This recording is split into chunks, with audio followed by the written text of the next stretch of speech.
అది సార్ చివరిలో మధుసూదన్ రెడ్డి గారు కాంగ్రెస్ పార్టీ రేవంత్ రెడ్డి గారు అక్కడ విగ్రహావిష్కరణ దాని గురించి కూడా మెన్షన్ చేశారు. పార్టీలకు అతీతంగా ఆయన అందరూ అభిమానిస్తారు, డౌట్ ఏం లేదు దాంట్లో. ఇకపోతే ఇప్పుడు నేను అనేది అయితే చివరిలో పాపం వారు ఈ విషయాన్ని మర్చిపోయినట్టున్నారు. అంత ముఖ్య నాయకురాలు సర్వీసులు లక్ష్మీ పార్వతి గారి లాంటి ముఖ్య నాయకురాలు సర్వీసులు మిస్ అయిపోయేవాళ్ళు కదా వైసీపీ పాపం. అది వాళ్ళు ఆలోచించట్లేదు. అదే కనుక అప్పుడు జరగకపోయి ఉంటారు. రెండో పాయింట్ సార్, అది లైటర్ నోట్లో. ఇకపోతే భారతరత్న ఇదేదో కంటి తుడుపు చర్యలాగానే చంద్రబాబు నాయుడు ప్రతిసారి కూడా ఇది పెడుతున్నాడు తప్ప అని గతంలో జరిగినవి కూడా ఆఫ్ ది రికార్డ్ కొన్ని ఉన్నాయి కదా, వీడియోలు మనకు తెలుసు. రెండోది నాకు ఇది కూడా గుర్తుంది, మరి ఇది ఏ సందర్భాలు అన్నారు గుర్తులేదు, కానీ భారతరత్న ఇస్తే ఎవరు తీసుకోవాలి, ఆయన తరపున ఎవరు తీసుకోవాలి, ఆయనకి ఇచ్చే భారతరత్న ఎవరు తీసుకోవాలి అనే ప్రశ్న తలెత్తినప్పుడు లక్ష్మీ పార్వతి ఆయన వైఫ్గా డిక్లేర్ చేశాడు కాబట్టి ఆమె ఫస్ట్ లైన్లో ఉంటుంది, ఆమె ఫస్ట్ ఉంటుంది కదా, ఆవిడ చేత తీసుకోవటం అనేది పార్టీకి ఇష్టం లేదు, అది చంద్రబాబు నాయుడికి ఇష్టం లేదు అనే ఒక వాదన కూడా ఉంది. మరి అదేమన్నా మ్యాండేటరీనా? ఆ ప్రోటోకాల్లో ఖచ్చితంగా ఆయన భార్యకే ఇవ్వాలని రూల్ ఏమైనా ఉందా? కుటుంబ సభ్యులు ఎవరికైనా ఇవ్వచ్చా? ఇంకా మాట్లాడితే కుటుంబ సభ్యులే కాకుండా పార్టీ పరంగా ఎవరన్నా కానీ దాన్ని తీసుకోవచ్చా? ఎందుకంటే అది కూడా డిస్కషన్లో ఛానళ్ళు చర్చలో ఉందన్నట్టుగా నాకు గుర్తు సార్. బాజీ గారు, సురేష్ గారు ముందుగా మీకు కన్నడ పెద్దలకి అట్లాగే 24x7 వీక్షకులకి వినిపిస్తుందండి? వినిపిస్తుందండి? నా వాయిస్ వినపడుతుంది సార్, వినపడుతుంది సార్, మాట్లాడండి ప్లీజ్, కంటిన్యూ. బ్రేక్ అవుతా ఉంది వాయిస్, అందుకు సెట్ అయిపోతుంది, పర్లేదు. అంటే ముందుగా మీకు మన వీక్షకులకి అట్లాగే ప్యానల్ ఉన్న పెద్దలందరికీ కూడా నమస్కారం అండి. ఇప్పుడు మీరు అడిగిన క్వశ్చన్ ముందు ఆన్సర్ ఇచ్చి తర్వాత నేను నా విషయాల జోలికి వస్తాను. ఇప్పుడు యాక్చువల్గా భారతరత్న ఇచ్చిన తర్వాత సాధారణంగా భార్య బతికుంటే భార్యే తీసుకోవటానికి ఒక సంప్రదాయంగా ఉంటుంది. ఎవరైనా కానీ భార్య కూడా లేకపోతే వాళ్ళ పిల్లలు ఉంటే కనుక పిల్లలు వెళ్తారు. అంతేగాని ఇది రాజకీయంగా ఉన్న ముడిపడిన అంశం కాదు. కాబట్టి పార్టీ వాళ్ళ తరపు నుంచి వెళ్ళి తెలుసుకొచ్చే అవకాశం ఉండదు నాకు తెలిసినంత వరకు, నా నాలెడ్జ్ ప్రకారం. ఇకపోతే ఏంటంటే అసలు ఇక్కడే అసలు మేలిక ఉంది. ఇప్పుడు ప్రతి మహానాడులో కూడా తీర్మానం ఇదే చేస్తున్నారు. 2015 నుంచి 2017లో 2019లో ఇప్పుడు 2026కి వచ్చాము. ఈ మధ్యలో 2 సార్లు ఎన్డీఏలో మరి టీడీపీ ప్రభుత్వం ఎన్డీఏతో కలిసి ఉంది 2 సార్లు. మరి ఎందుకు ఇన్ఫ్లుయెన్స్ చేయలేకపోయారు నరేంద్ర మోడీ గారిని? ఇది ఏదైతే భారతరత్న ఇచ్చే అధికారం ప్రధానమంత్రికే ఉంటుంది. ప్రధానమంత్రి ఎంపిక చేసి రాష్ట్రపతికి సిఫార్సు చేస్తారు. రాష్ట్రపతి డిక్లేర్ చేస్తారు ఎవరెవరైతే లిస్టులో భారతరత్న ఎవరికి ఇవ్వాలనేది. ఒక్కొక్క సంవత్సరం ఇద్దరికి ముగ్గురికి కూడా ఇస్తారు. అలాంటి వెసులుబాటు ఉన్న నేపథ్యంలో మరి ఇన్ని సంవత్సరాల నుంచి 2015 నుంచి ముందు నుంచి కూడా తీర్మానాల్లో పెడుతూనే ఉన్నారు భారతరత్న ఇవ్వాలి. తర్వాత కన్వీనియంట్ గా మర్చిపోతున్నారు పెట్టిన తీర్మానాన్ని. తర్వాత ఎఫర్ట్స్ చేయటంలా, మళ్ళీ దాని మీద కేంద్రీయ దృష్టి పెట్టటంలా. కారణం ఏంటి? ఇదే, ఎవరు భారతరత్న ఇస్తే ఎవరు తీసుకోవాలి? లక్ష్మీ పార్వతి తీసుకోవటానికి కుటుంబం ఇష్టపడతలేదు, అట్లాగే తెలుగుదేశం పార్టీ కూడా ఇష్టపడతలేదు. కాబట్టి అందుకని దీన్ని కన్వీనియంట్ గా తప్పిస్తున్నారు అనే ప్రచారం కూడా ఎప్పటి నుంచో ఉంది, ఎప్పటి నుంచో అనుకుంటున్నారు. మరి అది నిజమనే విధంగానే ప్రవర్తిస్తా ఉన్నారు వీళ్ళు ప్రయత్నం చేయకుండా. నాకు తెలిసినంత వరకు మహానాడు జరిగిన తర్వాత ఏ మహానాడైనా ఏ సంవత్సరాల్లో అయినా గతంలో తర్వాత వీళ్ళు ఢిల్లీ పోయి ప్రధానమంత్రి దగ్గర ఒక లెటర్ ఇవ్వటమో ఒక డిమాండ్ చేయటమో ఎప్పుడు వినలా, మీడియాలో కూడా రాలా. భారతరత్న కోసం వీళ్ళు పోరాటం చేయడం, ఎన్టీ రామారావు గారికి భారతరత్న కోసం పోరాటం చేసిన సందర్భం లేదు. యాక్చువల్గా ఎన్టీ రామారావు గారు నిజంగా ఒక మహత్తరమైన విశిష్టమైన వ్యక్తి, జాతీయ నాయకుడు. ఆయనకు భారతరత్న తీసుకునే అవార్డు ఇచ్చే పూర్తి అర్హతలు ఉన్న నాయకుడు ఆయన. సాధారణంగా నామ్స్ ఏంటంటే భారతరత్న ఇవ్వటానికి జాతీయ స్థాయిలో ప్రజాసేవ చేసి ఉండాలి, లేదా కళల్లో చాలా హైట్స్ కి వెళ్ళి ఉండాలి, లేకపోతే ఇతర సామాజిక ఉద్యమాల్లో, సామాజిక కార్యక్రమాలు, లేదా క్రీడల్లో కానీ ఈ రకంగా పారామీటర్స్ చూస్తారు. ఆ రకంగా చూసిన ఎన్టీ రామారావు గారు పూర్తిగా అర్హత ఉంది. ఎందుకంటే ఆయన నటుడు, విలక్షణమైన నటుడు, నట సార్వభౌముడు. ఆయన నటించిన పాత్రలు కానీ అలాంటి నటుడు కానీ పుట్టడు, రాడు. అటువంటి మరి ఇవాళ భగవంతుడిని చూస్తా ఉన్నాం ఆయన పాత్ర నటించి, కృష్ణుడిలో కానీ రాముడిలో కానీ. అటువంటి నటుడికి ఇవ్వటం అనేది పూర్తిగా సమంజసం.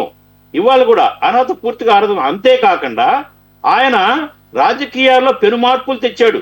యాక్చువల్గా మా కాంగ్రెస్ పార్టీకి వ్యతిరేకంగానే పుట్టిన పార్టీ తెలుగుదేశం. మా మీదే వ్యతిరేకత, మాకు మమ్మల్ని బ్లేమ్ చేస్తూ, మమ్మల్ని వ్యతిరేకిస్తూ, విరోధిస్తూ ఆయన పార్టీ పెట్టాడు. అడుగడుగున మమ్మల్ని టార్గెట్ చేస్తూనే ఆయన నేషనల్ ఫ్రంట్ ని కట్టాడు. జతగా ఒక వేదికను ఏర్పాటు చేశాడు. ఏదైతే అన్ని పార్టీలని కలుపుకొని కాంగ్రెస్ పార్టీకి వ్యతిరేకంగానే ఆయన నేషనల్ ఫ్రంట్ ని ఏర్పాటు చేసి దానికి అధ్యక్షుడిగా పనిచేశారు. అనేక సందర్భాల్లో ఆయన కాంగ్రెస్ పార్టీని తీవ్రమైన విమర్శలు చేశారు. కాంగ్రెస్ పార్టీని చాలా విమర్శలు చేశారు మిగతా పార్టీలన్నిటితో కలుపుకొని. ఒక రకంగా చెప్పాలంటే ప్రాంతీయ పార్టీలకి జాతీయ స్థాయిలో ఒక గుర్తింపు, గౌరవాన్ని తెచ్చింది ఖచ్చితంగా ఎన్టీ రామారావు గారే. మాకు వ్యతిరేకంగా పనిచేసినప్పటికీ కూడా అది ఒప్పుకొని తీరాల్సిన అంశం.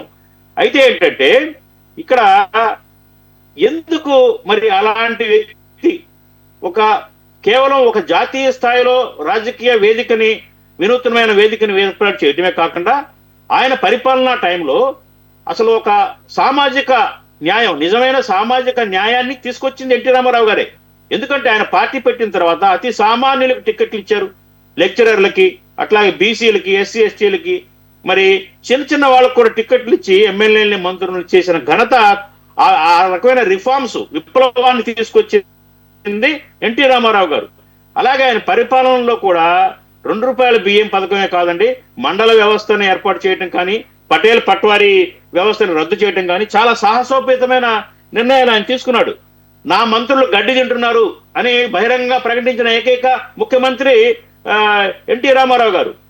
అలా చెప్పి వాళ్ళు బడ్జెట్ లీక్ చేస్తున్నారు, లీక్ అయింది అని 1989లో మంత్రుల మొత్తాన్ని తీసేసిన ఒక సాహసోపేతమైన చర్యకి ఒడిగట్టిన వ్యక్తి ఎన్టీ రామారావు గారు. అట్లాగే ఏంటంటే ఈ మహిళలకు ఆస్తి హక్కు అనేది చాలా ఇవాళకి కూడా అది ఒక పెద్ద రిఫార్మ్. మహిళలకు ఆస్తి హక్కు కానివ్వండి, అట్లాగే సంక్షేమ పథకాలు, పక్కా ఇళ్ళు, అట్లా అనేకమైన వృద్ధాప్య పెన్షన్లు, అట్లాగే జనతా బట్టల పంపిణీ, త్రాగునీటి ఫెసిలిటీస్ కానివ్వండి, రైతులకు సబ్సిడీ అనే ఒక సంప్రదాయాన్ని కూడా, సబ్సిడీలు ఇవ్వటం, ప్రోత్సాహకాలు ఇవ్వటం అనేది కూడా ఆయనే తీసుకొచ్చారు. కాబట్టి ఏంటంటే ఇక్కడ నేను ఏం చెప్తున్నానంటే మొత్తం కేవలం రాజకీయాల్లో ఆయన తీసుకొచ్చిన మార్పులే కాదు, పరిపాలనలో కూడా తనకంటూ ఒక ప్రత్యేకమైన శైలిని, పరిపాలనని ప్రజలకు దగ్గరికి తీసుకెళ్ళాలి అనే ఒక విధంగా మండల వ్యవస్థను ఏర్పాటు చేయటం, ఇవన్నీ కూడా మనం ఇన్వైట్ చేయాల్సిన అంశాలు. కాబట్టి పూర్తి అర్హత ఆయనకు ఉంది. కానీ ఎందుకని తాత్సారం చేస్తున్నారు, ఎందుకు ఇవ్వటలేదు భారతరత్న? అనేక మందికి ఇచ్చారు. ఈయనకంటే కూడా కొంచెం తక్కువ స్థాయిలో తక్కువ చేయటం వాళ్ళ ఉద్దేశం కాదు, కానీ ఇంత ప్రాముఖ్యత లేని వ్యక్తులకు కూడా భారతరత్న ఇచ్చిన ఎగ్జాంపుల్స్ మనకున్నాయి. కాబట్టి ఏంటంటే మరి ఇవాళ నరేంద్ర మోడీ గారు తలుచుకుంటే ఒక్క నిమిషంలో నిర్ణయం జరుగుతుంది. మరి కేంద్రంతో జతకట్టిన డబుల్ ఇంజిన్ సర్కార్ ఉంది ఇక్కడ. ఎందుకు చంద్రబాబు నాయుడు గారు భారతరత్న ఇవ్వాలి అని మరి నరేంద్ర మోడీ గారిని ఇన్ఫ్లుయెన్స్ చేయలేకపోతున్నారు, డిమాండ్ చేయలేకపోతున్నారు అనేది ప్రజలకు చెప్పాలా? ఎన్టీ రామారావు గారు అంటే చాలా అభిమానం ఉన్నట్టు ఆయన బొమ్మ పెట్టుకొని ప్రతిసారి చేస్తున్నారు చనిపోయిన తర్వాత. కానీ ఏంటంటే ఆయనకి ఇవ్వాల్సిన సముచిత గౌరవం ఇవ్వడానికి తగిన ఎఫర్ట్స్ పార్టీ నుంచి మరి ప్రభుత్వం నుంచి జరగటం లేదు అనేది క్లియర్ కట్ గా అర్థమవుతా ఉంది. ఇంకొక విషయం ఏంటంటే గత సంవత్సరం 2025 మే 27న ఏదైతే ఎన్టీ రామారావు గారి జయంతిని రాష్ట్ర వ్యాప్తంగా వేడుకల దినంగా మరి జరపాలి అని ఒక తీర్మానం చేశారు. తీర్మానమే కాదు, ఒక గవర్నమెంట్ ఆర్డర్ పాస్ చేశారు.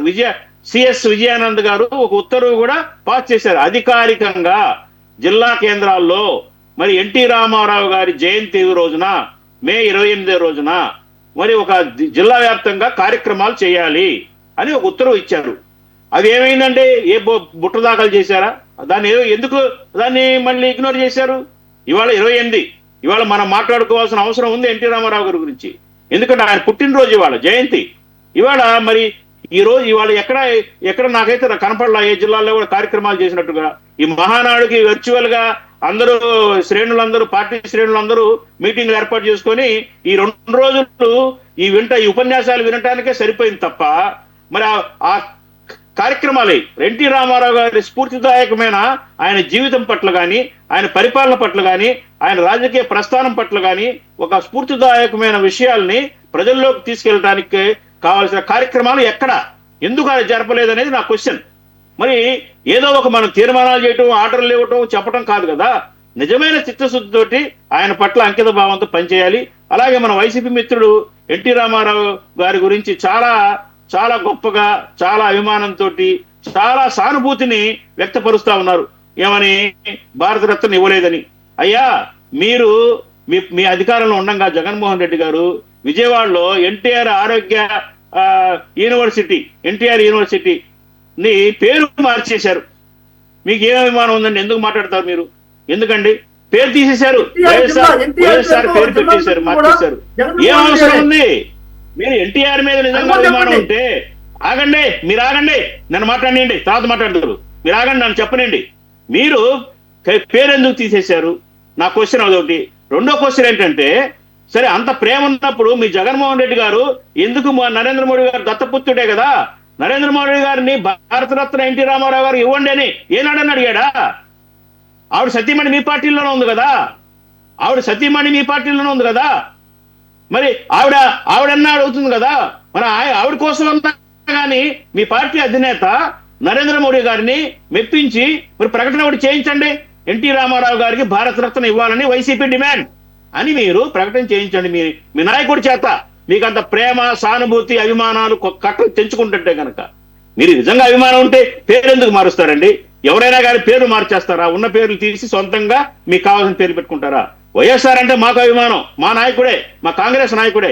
మీరు మీరు మీరు మీరు హైజాక్ చేశారు మా నాయకుడిని, నేను కాదన్ను. కానీ అది ఒక ఇన్స్టిట్యూషన్ కి ఒక నాయకుడు, మహానాయకుడు పేరున్నప్పుడు తొలగించి ఇంకొక నాయకుడి పేరు పెట్టడం అనేది కరెక్ట్ కాదు కదా.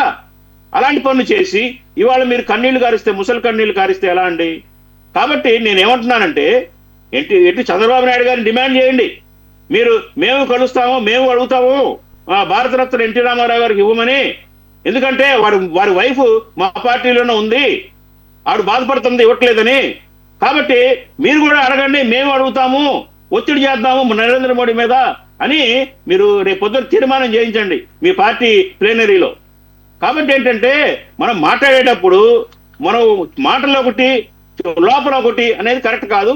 నిజాయితీగా మాట్లాడుకోవాలా, ఆనెస్టీగా మనం డిబేట్లో మాట్లాడాలా. అంతేగాని ఏదో మాట్లాడేస్తే ఎట్లా అండి? తర్వాత ఏంటంటే, నేను మా కాంగ్రెస్ పార్టీ నుంచి ఒకటే చెప్తున్నాను. ఆగండి, మీరు ఆగండి, అవ్వలేదు. మా కాంగ్రెస్ పార్టీ నుంచి ఒకటే చెప్తున్నాను. మేము మాకు వ్యతిరేకంగా పార్టీ పెట్టి, మాకు వ్యతిరేకంగా ఆయన ఉద్యమాలు నిర్వహించి మమ్మల్ని బజార్లో ఇచ్చిన ఎన్టీ రామారావు గారిని మేము గౌరవించాం. ఎలా గౌరవించాము? మేము పురంధరేశ్వరి గారి సిఫార్సులు పెట్టి పార్లమెంటు హాల్లో ఆయన యొక్క 9.3 అడుగుల కాంస్య విగ్రహాన్ని మన్మోహన్ సింగ్ గారి నేతృత్వంలో పెట్టాము, గౌరవించాము. అది చిన్న విషయం కాదు. ఎందుకంటే అక్కడ పార్లమెంటు, రాజ్యసభకి వెళ్లే గేటు దగ్గర పెట్టాము విగ్రహం. ఆ గేటు దగ్గర ఎందుకు పెట్టాము? ఆయన గౌరవించాం. ఆయన మాకు వ్యతిరేక పార్టీ పెట్టి మమ్మల్ని ఇబ్బంది పెట్టినా కానీ మేము ఆయన విలక్షణతని, ఆయన ఔన్నత్యాన్ని గౌరవించాం. ఎందుకంటే అక్కడ పార్లమెంట్ హౌస్ లో, హాల్లో పెట్టడం విగ్రహం ఎవరికి పెడతారంటే, చాలా అత్యున్నతమైన సేవలు అందించిన వాళ్ళకి పెడతారు, చాలా మహనీయులకు పెడతారు, దేశానికి త్యాగం చేసిన వాళ్ళకి పెడతారు అక్కడ విగ్రహాలు. కాబట్టి ఆ గౌరవాన్ని కాంగ్రెస్ పార్టీ ఎన్టీ రామారావు గారికి ఇచ్చింది. మీరు ఇందాక మాట్లాడారు రేవంత్ రెడ్డి గారు అదే పందాలో ఎన్టీ రామారావు గారి విగ్రహాన్ని ఆవిష్కరించారు. That is Congress party. మేము విలువల్ని గౌరవిస్తాం, మనుషుల్ని గౌరవిస్తాం. ఇవాళ ఇక్కడ కుటీల రాజకీయాలు జరుగుతున్నాయి ఢిల్లీలో నరేంద్ర మోడీ గారి నేతృత్వంలో. ఆయన ఇవ్వడు. నువ్వు అడిగినట్రా నటించరా, నేను నటిస్తానని చెప్పుకుంటా ఉంటారు ఇద్దరు. ఏమి జరగదు, భారతరత్న రాదు, ఎవ్వరు. ఇది సార్ నా కామెంట్స్, సురేష్ గారు.